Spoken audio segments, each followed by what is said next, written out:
Dr. David Phelps, the CEO and founder of the Freedom Founders Mastermind community. Today, I've got a bit of a warning, and I'm going to try to keep this apolitical because it really is apolitical. What we are witnessing in this country in the last several years, this year, but even the decades coming up to the 2020 decade, which we're in right now, we've been watching our country move more and more towards socialism, collectivism. I think that's a bad thing. And if you're watching this video, you're probably along with me and you think it's a bad thing as well. It's not going to serve this country well. It's not going to serve our heirs very well, our kids, our grandkids. It's going to create a lot of problems. And the word on the street in the groups and the thought leaders that I spend time with and the people I read that are economists and forward-thinking visionaries are telling me without a doubt that we have at best, a 5-year window to get our respective houses in order to try to remain as free as possible.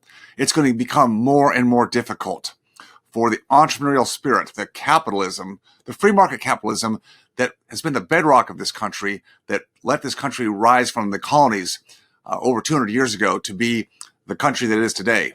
Many changes have occurred. Changes will continue to occur. Whether people think they're good or bad or indifferent, I don't believe those changes are going to be for the best. Our kids and grandkids deserve better. We are loading them up with massive debt that they will never be able to repay. People say, well, that's okay because the dollar is the reserve currency of the globe, of the world. Matters not. We can only go so far by printing money and just putting it into the system, as the Federal Reserve has been doing, particularly since the coronavirus pandemic of just a few months ago.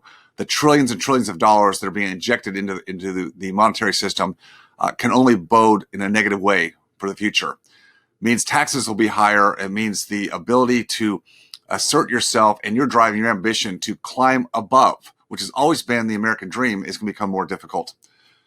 So again, I will say what I hear on the street, what I truly believe is that we've got a window of 5 years at best to get our houses in order. And a lot of that depends upon what happens in the November elections.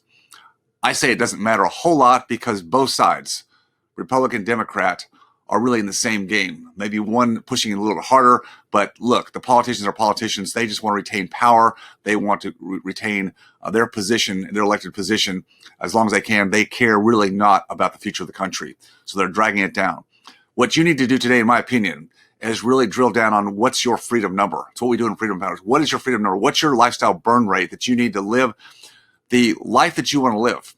It doesn't mean that number has to be static and remain where it is. It just means what's going to give you freedom. Because once you have freedom in your life, then nobody can hold you back. Nobody can put their thumb on you and tell you you have to do this. No one can regulate you anymore. As long as you have to keep working with active income, especially in a regulated industry like healthcare, you're always going to be under the thumb of somebody. And that's not a good feeling. So to get yourself free, to have capital assets or real businesses that are not so highly regulated to allow you to have freedom and schedule your life the way you want to, spend time with the people you want to, when you want to, where you want to, how you want to do it. That's true freedom. It doesn't mean you stop working. It doesn't mean you stop being significant or adding value to people or business or whatever you like to do. It just means you do it the way you want to do it. Again, last time on the warning, 5 years at best. We may be down to just a few years. So you've got to get clear on your freedom number, clear on how you're going to get there. Don't anticipate, don't assume that you can just do the model that you've historically been accustomed to. Work a career until you're in your 60s or maybe 70s, and then you're going to have plenty to live off of. That model's gone. It's broken. It's not going to work. You've got to take a different model if you want a different life. Teach your children to be resourceful, not to follow the path of the majority. That's it for today. A little bit somber, but I'm just giving people a wake-up call. Remember, stay focused on your freedom. Then you can help more people.